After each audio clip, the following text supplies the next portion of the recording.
पंडित विष्णु दिगंबर पुरस्कार। बालकाल। ग्वालियर घराने के मुख्य प्रतिनिधि स्वर्गीय पंडित विष्णु दिगंबर पुरस्कार का जन्म सन 1872 के 18 अगस्त श्रावण पूर्णिमा के कुरुंदवाड़ रियासत के बेलगांव नामक स्थान पर हुआ था।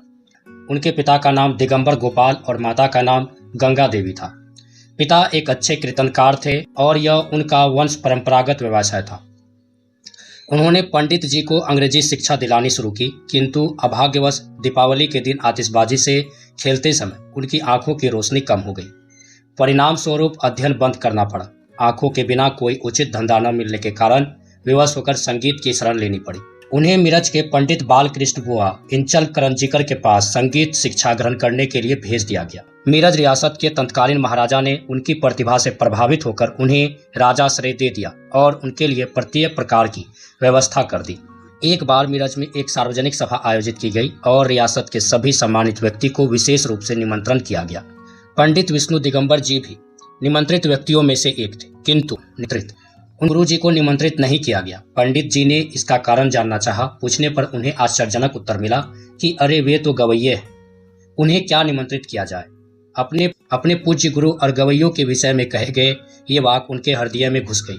वे सोचने लगे कि समाज में संगीतज्ञों की ये दयनीय दशा। अतः पंडित जी ने संगीतज्ञों की दशा सुधारने, समाज में संगीत को उच्च स्थान दिलाने तथा संगीत का प्रचार प्रसार करने का दृढ़ संकल्प किया।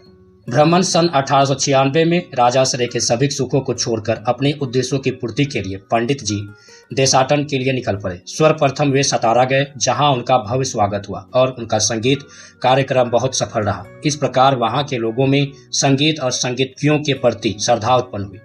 इसके बाद उन्होंने भारत के अनेक स्थानों का भ्रमण किया और जहां भी गए गायन का प्रदर्शन किया।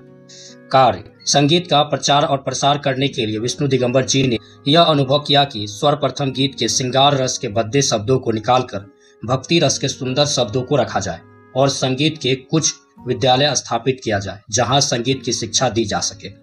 अतः उन्होंने बहुत से गीत के शब्दों में परिवर्तन किए और 5 मई सन 1901 को लाहौर में एक संगीत संस्था गांधर्व महाविद्यालय की स्थापना की।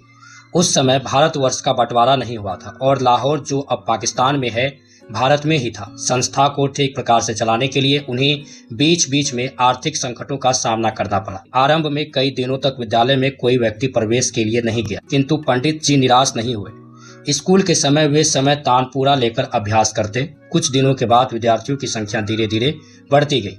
इसी बीच उन्हें अपने पिता की मृत्यु का दुखद समाचार प्राप्त हुआ, किंतु वे विद्यालय के कार्य में इतने व्यस्त रहे कि ऐसे समय पर भी घर नहीं जा सके।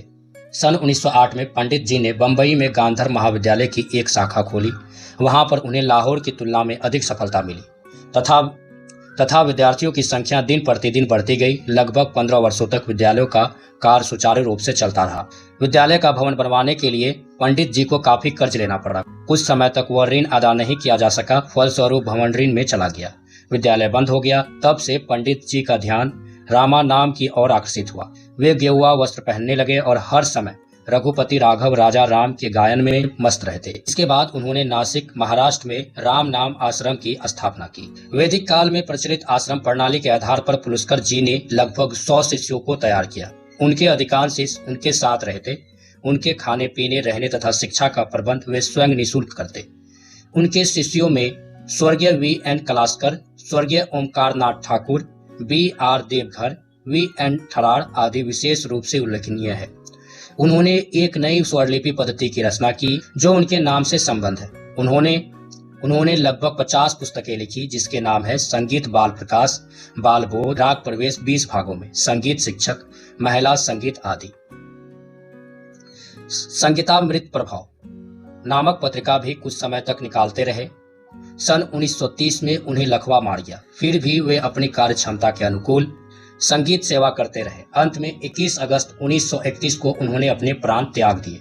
उनके 12 पुत्र हुए, जिनमें से 11 पुत्र की मृत्यु बालकी अवस्था में ही हो गई। पंडित जी के केवल एक पुत्र दत्तात्रेय विष्णु पुरस्कार अपने जीवन के 35 वर्षों तक संगीत की सेवा करते रहे, किंतु ईश्वर की विडंबना कौन जाने। सन 1955 की विजयादशमी को उनका भी देहांत हो गया। सौभाग्य से उनके पुत्र पंडित दत्तात्रेय के कुछ रिकॉर्ड बन चुके हैं, जो आकाशवाणी के विभिन्न केंद्रों से प्रकाशित होते रहते हैं।